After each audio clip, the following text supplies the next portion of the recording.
అంబేద్కరిస్టులు మీరే చెప్పాలి. ఇప్పుడు అంబేద్కరిస్టులు ఏమంటారో చెప్పాలనా? నేను చెప్తా వినండి. వెంటనే అంబేద్కరిస్టులు ఏమంటారో తెలుసా?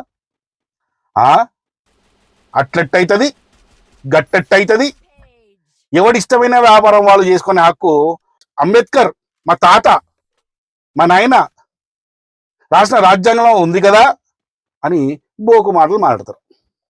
ఓరి బుర్రలేని అంబేద్కరిస్టులు అదే రాజ్యాంగంలో మార్వాడికి భారతదేశంలో ఎక్కడైనా ఏ వ్యాపారమైనా చేసుకునే హక్కు లేదా? రాజ్యాంగం ఏమైనా అంబేద్కరిస్టుల అబ్బసొత్తా అని అడుగుతున్నాను నేను. మా హిందూ మార్వాడి సోదరులకు హిందూ దళితులమైన మేము అండగా ఉంటాం.